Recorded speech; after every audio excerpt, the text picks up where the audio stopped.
Pregnant सास। जमाना कितना भी बदल जाए, इतना भी नहीं कि बहू घर आए और सास गर्भवती दिख जाए। देखो मीरा, माँ का पूरा ख्याल रखना है, उनसे अब काम नहीं होता है। क्यों, क्या हो गया है? तुम्हारी माँ तो हट्टी कट्टी दिख रही है, पूरी शादी में घोड़ी की तरह नाची है, अब क्यों काम नहीं होता उनसे? वो माँ प्रेग्नेंट है ना, बच्चा होने वाला है। मैं कभी भी भाई बन जाऊंगा इस साल के अंत तक। क्या बोल रहे हो? वो सर पर हाथ रखकर बैठ जाती है। यार, पहले क्यों नहीं बताया? कैसा मजाक है ये? झूठ बोल रहे हो ना? हाँ, झूठ बोल रहे हो ना? तभी ससुर की आवाज आती है। बहू, पानी गरम कर दे, तेरी सास को दवाई देनी है। समय पर दवाई ना दी तो परेशानी हो जाएगी। और हाँ, जरा काजू पीस कर दूध में मिलाकर ले आना। तेरी सास खुद से तो अपनी संभाल करेगी नहीं। हे भगवान, ये मैं क्या सुन रही हूँ? ये ससुर जी को क्या हो गया है? मैं क्या सोच कर आई थी? हाय रे, मैं तो किसी को मुंह भी नहीं दिखा पाऊंगी। अब ये रोना धोना बाद में करना, पहले गर्म पानी कर दो, माँ को दवाई देनी होगी। और हाँ, रात को माँ के पैरों में तेल लगा देना। बहू को गुस्सा आ जाता है, वो बड़बड़ करती किचन में जाती है जहाँ उसका ससुर खड़ा होता है। एक बड़ी जिम्मेदारी है हम सबके सरों पर। इस उम्र में माँ बनना खतरे से खाली नहीं होता। हाँ हाँ, पता है, तो क्यों बन गई माँ? अरे खतरे से कम नहीं है तो क्या जरूरत थी लल्ला पैदा करने की? कैसी बात कर रही हो बहू? क्या तुम खुश नहीं कि घर में एक नया मेहमान आएगा, छोटे छोटे पैरों से पूरे घर में घूमेगा? पिताजी, ये हाथ जोड़े आपके, आप यहाँ से जाओ। ये शायरी बाद में बताना, अभी मैं पानी गरम करके थर्मस में दे देती हूँ। सारा दिन पिलाते रहो गरम पानी। और हाँ, ये बच्ची की बात बार बार मुझसे कोई नहीं करेगा। बहू का पारा अब चढ़ा ही रहता था। वो काम तो सारा करती, लेकिन किलस किलस कर। मीरा सारे काम से फुर्सत पाकर बैठी होती है कि माँ का फोन आ जाता है। बेटा, बहुत बड़ी जिम्मेदारी है तेरे सर पर, अच्छे से निभाना। ससुराल में हर किसी को खुश रखना वैसे तो मुश्किल है, लेकिन भगवान ही हिम्मत देता है बहू को हर कुछ सहकर सबको खुश रखने की। क्या बड़बड़ किए जा रही हो माँ? जानती भी हो कि यहाँ क्या चल रहा है?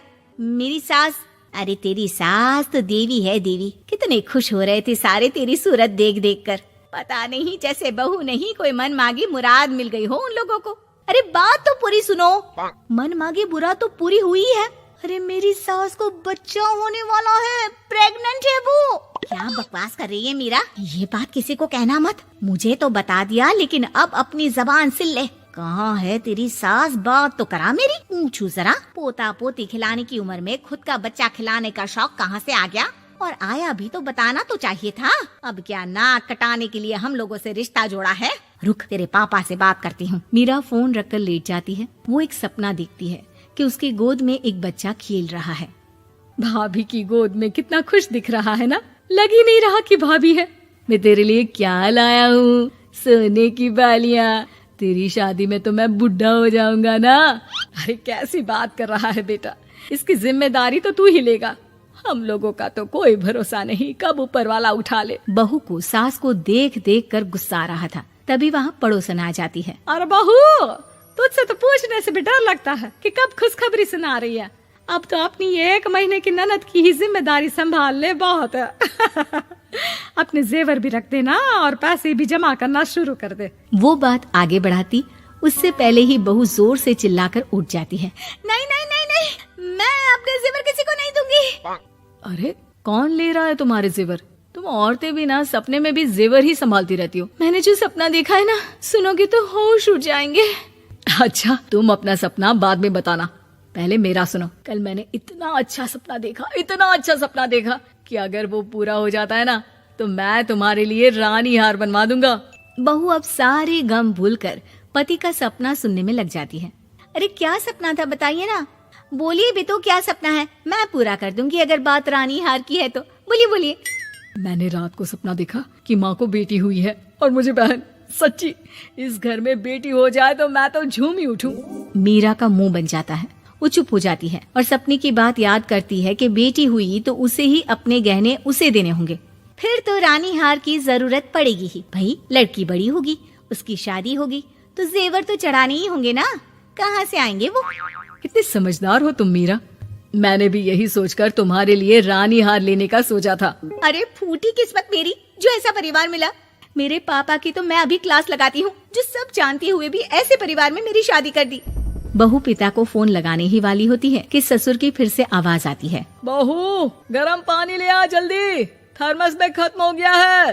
बाद में खबर लेती हूँ मैं पापा की, पहले सास को गर्म पानी दिया हूँ। बहू अभी किचन में काम कर ही रही थी कि मीरा के मम्मी पापा आ जाते हैं। वो हाथ में ढेर सारे फल लेकर आते हैं। मीरा के पिता मीरा के ससुर से कहते हैं, लीजिए भाई साहब, ये फल रखिए, बहन जी को खिला दीजिएगा। वैसे कैसी है उनकी तबीयत? बस पता तो है आपको, ऐसे वक्त में जो होता है बस वही सब। मुझे तो सुनकर बहुत गुस्सा आया था, लेकिन चलिए, भाग्य में जो है लिखा उसे कौन टाल सकता है। डॉक्टर को दिखाए? हाँ, बस डॉक्टर आने ही वाला है। अच्छा हुआ आप लोग भी आ गए। उतने में एक सुंदर सी लेडी डॉक्टर आती है। पेशेंट कौन है आप? अरे नहीं जी, मैं तो बहू हूँ इस घर की। मैं तो अभी सोच भी नहीं सकती पोता या पोती के बारे में। अभी तो मेरी सास ही।